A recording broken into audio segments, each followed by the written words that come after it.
Saya Desi Salviani, Anda sedang menyaksikan News Update Warta Kota. Presiden RI Prabowo Subianto batal untuk melaksanakan kunjungan ke Malaysia pada Senin 23 Desember.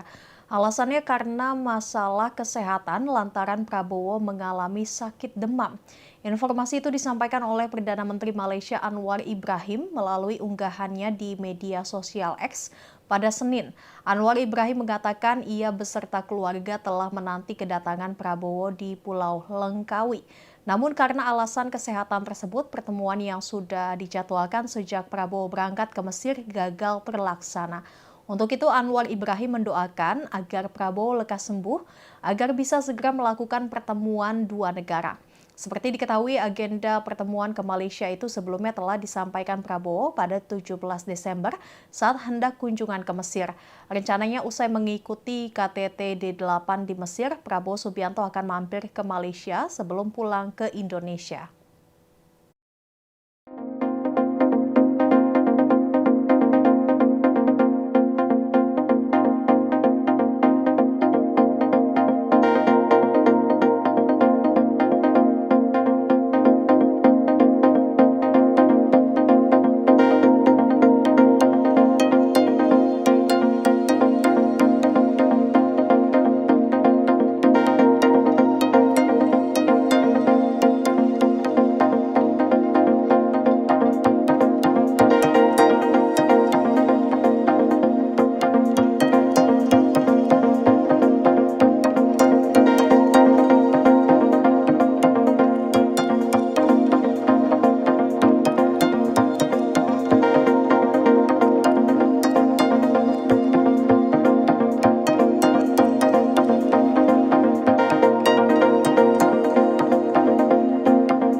Wakil Ketua Badan Anggaran atau Banggar DPR, Wihadi Wianto menilai sikap PDIP terhadap kenaikan PPN sangat bertolak belakang saat membentuk Undang-Undang HPP. Kini Presiden Prabowo Subianto dinilai tengah menyelamatkan warga dengan memberikan kenaikan PPN hanya di barang-barang mewah. Wihadi menyebut wacana kenaikan PPN 12% merupakan keputusan Undang-Undang tahun 2021 lalu tentang harmonisasi peraturan perpajakan. Menurutnya, payung hukum itu merupakan produk legislatif periode 2019-2024 dan inisiasi oleh PDIP. Bahkan panja kenaikan PPN dipimpin langsung oleh partai berlambang banteng tersebut. Oleh karena itu, dirinya merasa heran PDIP saat ini malah seolah menentang kenaikan PPN. Lebih lanjut dikatakannya, cara PDIP bisa menyudutkan Presiden Prabowo Subianto. Presiden disebutnya telah mengulik kebijakan itu agar tidak berdampak pada masyarakat menengah ke bawah. Salah satunya dengan menerapkan kenaikan PPN terhadap item-item mewah, sehingga diharapkan daya beli masyarakat tak menurun. Wihadi lantas mengingatkan agar pihak-pihak tertentu untuk tidak menggiring isu kenaikan PPN merupakan keputusan pemerintahan Presiden Prabowo. Dia menekankan bila kebijakan ini diputuskan oleh DPR periode yang dipimpin oleh PDIP.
Seorang anggota polisi bernama AKP Tommy S. Marbun dilaporkan hilang saat operasi bersama tim gabungan di Kampung Meyah Lama, Distrik Moskona Barat, Teluk Bintuni, Papua Barat pada Rabu 18 Desember lalu.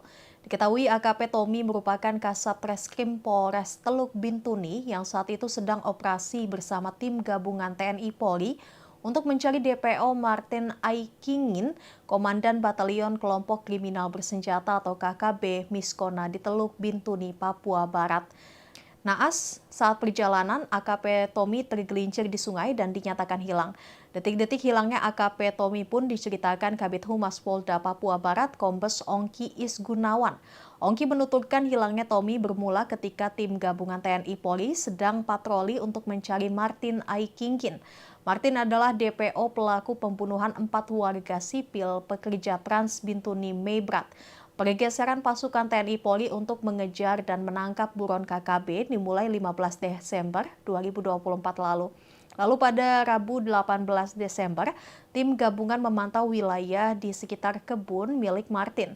Saat keberadaannya terdeteksi, personil gabungan bergerak menuju kebun di seberang Kali Rawara.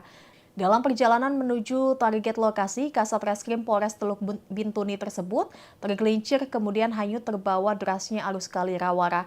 Tim yang sudah berhasil menyeberang melanjutkan perjalanan. Sementara tim yang belum menyeberang melakukan pencarian Tommy. Sekira pukul 8 pagi, Rabu 18 Desember terjadi kontak tembak yang mengakibatkan Martin Aikingin tewas. Kini personil gabungan TNI Polri dan tim SAR dibantu Bahar Kampolri melakukan pencarian Tommy.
CN alias Cecep joki yang menunjukkan jalur alternatif ke Puncak Bogor meminta maaf karena telah memeras wisatawan senilai Rp850.000 atas jasanya. Permintaan maaf itu disampaikan setelah Cecep ditangkap polisi. Cecep membacakan surat permintaan maafnya kepada sang wisatawan yang ia palak. Cecep mengakui telah menerima uang Rp150.000 dari korban dan dijanjikan lagi uang Rp100.000. Namun tahap kedua belum jelas sebab tidak ada bukti foto transfer. Korban pun mengaku sudah memaafkan pelaku dan mengucapkan terima kasih kepada kepolisian yang bergerak cepat menindaklanjuti kasusnya. Lantaran korban sudah memaafkan pelaku, polisi pun akhirnya membebaskan Cecep yang sebelumnya sempat ditahan di Polsek Cisarua.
Kapal Angkatan Laut Amerika Serikat salah menembak jet tempur Angkatan Laut Amerika Serikat di atas Laut Merah pada Minggu 22 Desember dini hari. Kedua pilot pesawat itu ditemukan selamat, tetapi penilaian awal menunjukkan salah satunya mengalami luka ringan. Komando Pusat Amerika Serikat atau CENTCOM yang berbasis di Florida memastikan bahwa insiden ini bukan karena tembakan musuh. CENTCOM menyampaikan kapal penjelajah berpeluru kendali USS Gettysburg keliru menembaki jet tempur FA-18 yang diterbangkan pilot Angkatan Laut dari kapal lain USS Harry S. Truman. Kantor berita AFP melaporkan kesalahan yang membahayakan nyawa ini terjadi saat misi Amerika Serikat melawan pemberontak Houthi di Yaman berlangsung lebih dari setahun. Houthi berulang kali menyerang kapal-kapal dagang di Laut Merah dan Teluk Aden yang menurut mereka terkait dengan Israel. Pada Sabtu 21 Desember, Amerika Serikat menyerang sasaran di ibu kota Yaman yang dikuasai Houthi beberapa jam setelah rudal kelompok pemberontak itu menembus pertahanan Israel dan melukai 16 orang di Tel Aviv. Pasukan Amerika Serikat saat itu juga menembak jatuh beberapa drone Houthi dan rudal jelajah anti kapal di atas Laut Merah. Houthi menyatakan serangannya ke Israel dan sekutu adalah bentuk solidaritas dengan Hamas di Palestina yang berperang melawan Israel di Gaza sejak 7 Oktober 2023.